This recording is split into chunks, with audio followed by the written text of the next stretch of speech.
indeed. Wes Streeting.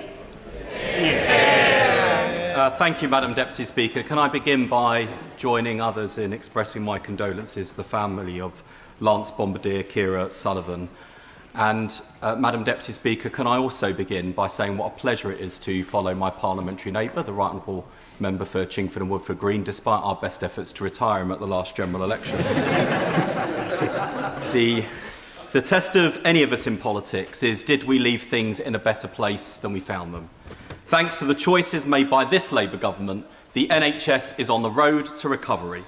Waiting lists fell by 110,000 in March, the single biggest fall in a single month outside of the pandemic for 17 years. Yeah. Ambulance response times for heart attack and strokes are now the fastest in 5 years. Patient satisfaction with access to general practice has gone from 60% to 75%. And at a time when public trust in politicians is low, we hit our target of recruiting 8,500 more mental health workers 3 years early. Yeah. And on social care, I'm proud that we're putting in an extra £4 billion worth of investment, that we've delivered the biggest expansion of carers allowance since the 1970s, that the £150 million extra in the Disabled Facilities Grant is providing more dignity, freedom and independence to thousands more disabled people, and that the first ever fair pay agreements will be delivered in social care. Yeah. Because the people who care for our loved ones should never struggle to care for their own. Yeah. All made possible thanks to the efforts of the entire NHS and social care team. In the 4.5 years I've led for Labour on health and social care, I've met the best of them, the ones who ran towards danger in Southport and fought to save those children. The ones who scrubbed up and went to work during the pandemic while the rest of us retreated to safety. The ones who bring new life into the world and the ones who hold our hands at the end. Leading that team has been the greatest joy of my life, and the depth of love and gratitude I have for the people I've worked with is beyond words. The brilliant team of ministers and officials at the Department of Health and Social Care, particularly my private office, and NHS England, and the best team of special advisors in government, and the leaders and frontline staff across this remarkable system. I am rooting for all of them, and for my successor, who has my wholehearted support as he takes on the best job in government. Yeah. I won't pretend that leaving government hasn't been an emotional wrench. The scars I bear on my abdomen from my cancer treatment are a daily reminder to me of a time in my life, not so long ago, when I wasn't thinking about politics, only survival, and the NHS was there for me when I needed it.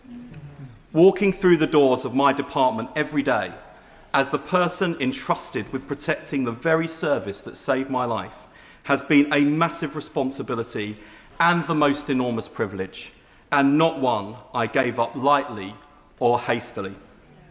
I left the government because we are in the fight of our lives against nationalism, and it is a fight that we are currently losing.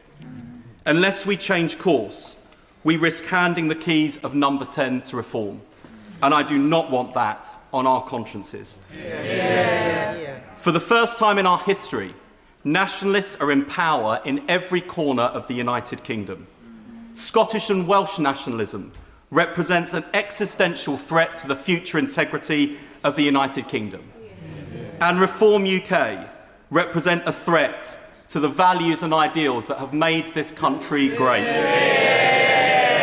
Values and ideals that are written into the DNA of the National Health Service they would dismantle, given the chance. Its very existence, an act of courage as well as conviction, that healthcare should be provided based on what each of us need, not what any of us can afford. A reminder that even in our darkest hours, this country is capable of doing big things. It is our responsibility to defend that promise and the values it represents, not just for the NHS or even for the survival of this government, but to win the battles we thought that were long since won, of progressives against reactionaries, of patriots versus nationalists, of hope over hate, That is our fight. It's Andy Burnham's fight in Makerfield, and it is Labour's fight for the soul of our country. For too long, and for too often, patriotism in Britain has been left to the loudest voices and the narrowest arguments, as though love of country belongs to one tribe, one party, or one point of view. But the Britain I believe in is bigger than that, because patriotism is not about who you exclude. It is about who you stand beside. It is not rooted in fear of change or suspicion of difference. It is rooted in solidarity, in the belief that we rise or fall together. That is the best of our country's story. A Britain where people from different backgrounds, different faiths, different nations and regions still see themselves in one another. A country where the son of Indian pharmacists can become our first Hindu Prime Minister without having his Englishness questioned. A patriotism built not on blood and soil, but on shared values, shared institutions, and shared responsibilities.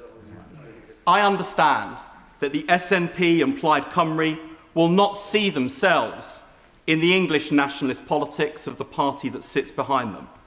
But nationalism is not progressive, and nationalism and patriotism are not the same things. Nationalism says, look inward, protect your own, turn away from the others. Patriotism says, this country is strongest when we are confident enough to be outward-looking, generous and united. United, but not always the same. On these benches, we believe in a stronger Scotland and a stronger Wales as part of a fairer United Kingdom. And 28 years ago this week, the people of Northern Ireland took a leap of faith and voted to endorse the Good Friday Agreement, the triumph of hope over bitter enmity, a reminder that a bigger and better politics is possible when people have courage. That is why we must reject the politics that tries to divide us, whether it's dividing the countries of the United Kingdom or the people who call Britain their home. The nurse from Nigeria is not the enemy of the factory worker in Newcastle. The family fleeing war is not responsible for the cost of living crisis. Division is the oldest trick in politics, and Britain deserves better than that. Because the future of this country will not be built by setting neighbour against neighbour. It will be built by renewing the bonds between us, decent jobs, strong public services, safe communities, a place we can call home, and a sense that everyone has a stake in Britain's success. That is the patriotism we need today. Not a brittle nationalism built on grievance, but a confident British patriotism, decent, fair-minded, internationalist, bound together in common endeavour with the conviction that our greatest strength has always been one another. We need to mobilise that spirit as we face the gathering storm. The war in Iran may be over for now, but this fragile peace has not resolved the crisis in the Strait of Hormuz. Even if it were resolved tomorrow, the long-tail consequences for the global economy and the British people will be stark. And the tragedy for this government is that my right honourable friend, the Chancellor, has been delivering the fastest growing economy in the G7, falling inflation and lower interest rates. Her hard work undermined by the consequences of a war we did not choose. And I pay tribute to the Prime Minister for keeping us out of it. It will be painful for the British people who have weathered crisis after crisis, some imposed on us, like the wars in Iran and Ukraine and the pandemic. Others, like austerity, Brexit, and Liz Truss's joyride with the British economy, the result of poor political leadership. When I gave my maiden speech 11 years ago, I argued that none of the problems facing our country would be solved by leaving the European Union. Today, in the dangerous and volatile world we find ourselves in, dominated by an unpredictable superpower in the USA, a rising superpower in China, and a failed superpower in Russia, it is even more clear that we would have been better off leading Europe than leaving the European Union. not despite our sovereignty and the need to control our borders, but to enable those things. This is why I argue for a new special relationship. It is also why I welcome the assurances that the government is strengthening sanctions on Russia to underline our rock-solid support that we have given President Zelensky and the Ukrainian people. The front line in Ukraine is the front line for our freedom and democracy, and we are meant to be the party of internationalism and solidarity. It is only too disappointing to see reform councillors taking down the Ukraine flag when the British people want to fly it in solidarity. It is truly, truly shameful. No. And of course, Madam Deputy Speaker, NATO's Secretary-General is right to warn today that our alliance has an unhealthy reliance on one ally. We need to invest more heavily in our defence and more rapidly. I know my right honourable friend, the Defence Secretary, and his team do not need persuading on this, nor do they need lectures from the Conservative Party, who ran down our capability and now have the audacity to heckle from the sidelines like the arsonist complaining that the fire brigade hasn't turned up fast enough. I'm with the Secretary of State and his team all the way. But we also, he says, the Shadow Secretary of State says bankrupting the country. I think he's thinking about Liz Truss and the joyride that no doubt he was cheering on. I think a period of silence, or at least an apology, might be welcome from the Conservative front bench. But we also need to recognise that a nation draws its strength from the condition of its people. A recent survey of 16 to 29-year-olds suggested that around half of all young people in this country wouldn't be prepared to fight for it. I'm not so sure about that. I think they would be every bit as brave and self-sacrificing as their grandparents and great-grandparents were, or as their contemporaries holding back the Russians in Ukraine have been. When the cause is just and the need is urgent, they will step up, regardless of what they might have told opinion pollsters. I know this because when this country was facing a dire threat from COVID, young people did step up. The generation least at risk gave up the most to help the rest of us keep safe. And how did Britain repay them? Shortchanging them on their education, layering on debt, making it harder to get on the housing ladder, failing to protect them from the AI jobs apocalypse. This generation is the first left totally exposed to the time-sucking algorithms and perils of social media. The Education Secretary and I have raised our concerns about the impact of this on their learning and their well-being, but I also wonder what it is doing to their sense of connection with community and country. But patriotism isn't a lecture the old deliver to the young. It's a relationship. And for generations, Britain understood that relationship as a social contract. You work hard, you play by the rules, you contribute to society, and in return, you can build a decent life, a secure job, home of your own, a family if you want one, and the hope and conviction that your children will do better than you did. A generation ago, the average home cost around 4 times average earnings. In many parts of Britain today, it is 8, 10, even 12 times earnings. Private rents consume vast proportions of household income. Millions of young people who work hard and do the right thing cannot see a path to home ownership or security. Today, nearly 1 million young people are not in education, employment or training.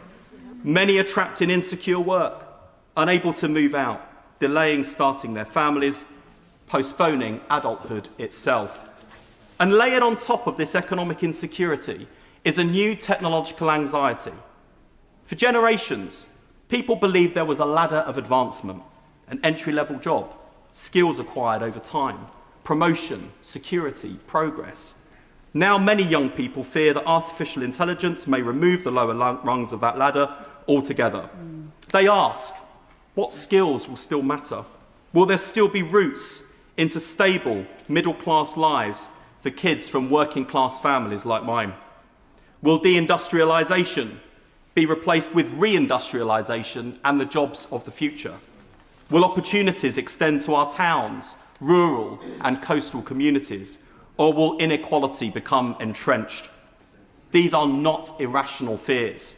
They are rooted in real economic change. And unless mainstream democratic politics can answer these questions, others will exploit that vacuum. They already are. Defence is about hard power and capabilities, but it is underpinned by the soft power that binds a country together: pride, belonging, shared activities and institutions, hope. We need to rebuild them for modern times. This is the calling of the Labour Party, brought into existence to champion the interests of the working man and woman, the many, not just the privileged few. It gave this kid from a council estate in Stepney in East London the chance to realise my potential, to go to a great university and spend my career tackling the injustices that hold other kids from backgrounds like mine back. The greatest tragedy of Britain today is that the next generation, for the first time in our modern history, face worse prospects than the last. So the question isn't whether young people would fight for their country, but when their country is going to fight for them. This is our generational challenge. To not only deal with the immediate issues of affordability, small boats and NHS waiting lists, but also to face up to a turbulent world being remade by climate change and the biggest and fastest industrial revolution in the history of the world. To make sure that no one is left behind and no one is held back. That's our job now, as the old economy of the 20th century finally gives way to the AI revolution of the 21st. And to tackle the crisis facing the next generation as an emergency with the urgency that the moment requires. Never waste a minute. That's been my mantra in government, and it's why I don't believe our party has time to waste in government treading water. Because the thing about emergencies is that they make the impossible possible. Look back at the crises we've confronted. We couldn't vaccinate against the deadly virus until we could. We couldn't nationalise the banking system until we could. We couldn't reorient our entire manufacturing base towards building aircraft until we could. We couldn't build hundreds of thousands of homes fit for heroes until we could. In times of greatest peril, our country has been capable of doing big things. We still can. Britain used to punch above its weight in the world. We still can. Each generation used to provide a better future for the next. We still can. Another member of the Cancer Club, the late great bow babe Dame Deborah James, famously said, "Take risks, love deeply, have no regrets, and always, always have rebellious hope." It is with that in mind, and with the belief that we can and must do better, with deep love for my party and my country, with no regrets, and with rebellious hope, that I have left the government. The Labour Party was elected to deliver real change. We still can.